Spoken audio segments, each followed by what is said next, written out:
તું બોલી છો, અમે તારા પરિવારનો કોઈ એક શબ્દ નથી બોલ્યા, બરોબર?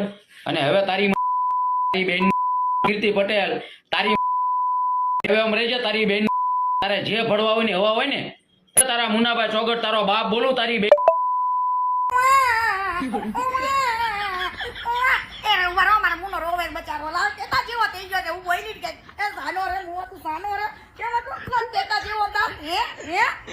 મારા બેટો રાત્રે અડધી રાત્રે એક્ટિવા લઈને જાવું છો છોકરીને મળવા. તું જા બાઈની ખબર પડી જાય એટલે તારા એ મોટા બાઈની ખબર પડી જાય મારો બેટો અડધી રાત્રે એક્ટિવા લઈને નીકળે હો પાછો. ઘરની બહાર સીસીટીવી ફૂટેજ ફિટ કરવા દે નહીં વાલા. હે ઘરની બહાર નીકળવાની તેવડ નથી ને કોકને ઉપાડ લેવાની ધમકી આપે છે.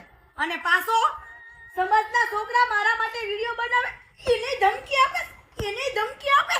હે આવું કરાય? કોઈ બિચારો સમાજનો દીકરો એમ કે ભાઈ કીર્તિ પટેલ સમાજ ખિલાફ નથી બોલી, એને ધમકી આપે છે, એને આપે છે ધમકી. જાનો રે મુઓ મુના, જાનો રે લાલ ટમેટા જેવો થઈ ગયો છે ભડવો. તું બાકી કીર્તિ, હું તને કહું છું, હું ભાવનગરમાં રહું છું, કુંભારવાડા બાનુબેનની વાડી, માઢિયા રોડ, શેરી નંબર 8, બરોબર? તને જ્યારે તને ઈચ્છા થાય ને કાંઈ પણ, બરોબર, માથાકૂટ કરવી છે ગમે એ, તો હવે આવજે. મારું લાઈવ લોકેશન સરનામું આપી દીધું. મારી ઓફિસ છે શાસ્ત્રીનગર, બરોબર, અક્ષરદીપમાં. આ બે મારા સરનામા આપ્યા. તું અસલ મરદ હો ને, બરોબર, તું આ બધા ફાંકા ફુદ્યારી કરે ને કીર્તિ પટેલ, તારામાં જો એટલી બધી તાકાત હોય ને, તું તો શું છે સોશિયલ મીડિયાનું વર્કર છો. સોશિયલ મીડિયામાં તારે ફેમસ થવું છે. એટલે મારે તારી હારે મારે ઝઘડવાથી સમજી લે, મારું કેરેક્ટર ખરાબ થાય છે. મુનાભાઈ એ તો જુઓ, એને તો એ ધંધો છે. એટલે કીર્તિ પટેલ, હું સમાજનો આગેવાન છું, અને તું કાદવ ઉસાડેશ ને એ પેલા વિચાર કરજે. બધી રીતે તારા જવાબ દેવાનો છે. અને હજે તું યાદ રાખજે, મુનાભાઈ ચોગડ છે ને એ કોઈ દે સમાધાન નથી કરતા. એટલે આજીવન સમાધાન નહીં થાય કીર્તિ. પણ મારા લોહીમાં ભળી ગયું છે તું મારા પરિવાર વિશે જે બોલીશ ને, આજીવન. તારે વિડીયો જે બનાવો એ બનાવ, તને શૂટ. અને આ તને છેલ્લો વિડીયો છે કીર્તિ, સમજાવીને તને કહું છું, કોઈનો હાથો ન બનતી. તને કહું છું કીર્તિ પટેલ, તું પાણી વાળી હોય ને તો તારું લાઈવ લોકેશન નાખ, નાના રાખજે, તારા 50 જણા ભેગા કરજે, બરોબર? હું આવીશ અને વિડીયો તમ તારે બનાવ, તને શું કહું છું, મારો ફેમિલી ખોટી રીતે કોઈ બદનામીનો વિડીયો ન બનાવતી. તારી પાસે પ્રૂફ એ બધા બનાવતી.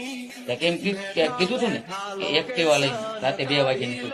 અરે એક્ટિવા લઈને વહેલા 4 વાગે નીકળું. મારો ફોન છે ને ગમે એના પૂછીએ, રાતે દવાખાના માટે મુનાભાઈ ચોગર ગમે ત્યારે હાજર હોય.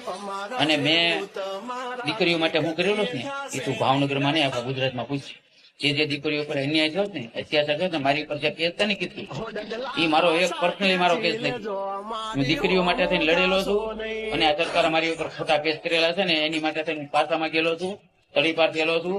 અને કટકે હું 3 વર્ષ જેલ ભોગવેલી, હમણાં 2017 થી 2024 સુધીમાં. કીર્તિ પટેલ એટલે બેનો દીકરીઓ માટે મેં શું કરેલું ને એ તું ગમે એ બોલીશ તો લોકોના મનમાં મારું જે કેરેક્ટર છે એ લોકોને ખબર હશે મુનાભાઈ. એટલે તું જે બોલીશ ને એમાં તને જ તે ઇફેક્ટ તારી ખરાબ ઉભી થાય અને તું ખોટી પડે છો, બરોબર? સાચું બોલ, જે તારી પાસે પ્રૂફ હોય તારે બોલજો, પ્રૂફ હોવા જોઈએ. અને યાદ રાખજે કીર્તિ, ત્રીજી વાર તને કહું કે તું મારા પરિવાર વિશે જે બોલીશું ને એ મારા લોહીમાં પડી ગયું છે. કે આજ નહીં તો 5 વચ્ચે આનું રિઝલ્ટ આવશે. તારે જે સમજે.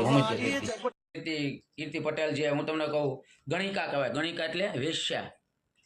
શું કહેવાય? કીર્તિ પટેલ ની 1 નંબરની વેશ્યા છે, રાંડ છે. અને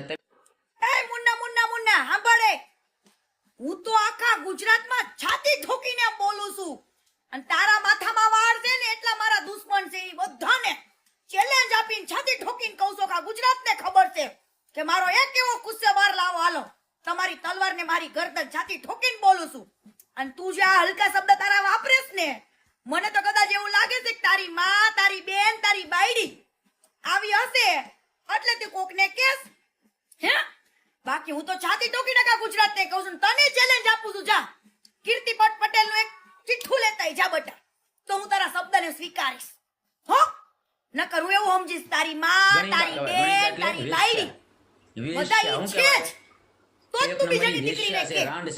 અને તમે તું જે બોલ્યો ની સેમ ટુ યુ, તારો શબ્દ તને ગણિકા વાળો જે શબ્દ રહ્યો ને રાંડ વેસ્યા વાળો ગણિકા કહેવાય, ગણિકા સેમ એટલે ટુ વેશ્યા. યુ તારી માં માટે તારી વેશ્યા બેન શું માટે કહેવાય? તારી બાયડી માટે કીર્તમની વેશ્યા છે, તારી રાંડ હાથ પેઢી છે. અને માટે તમે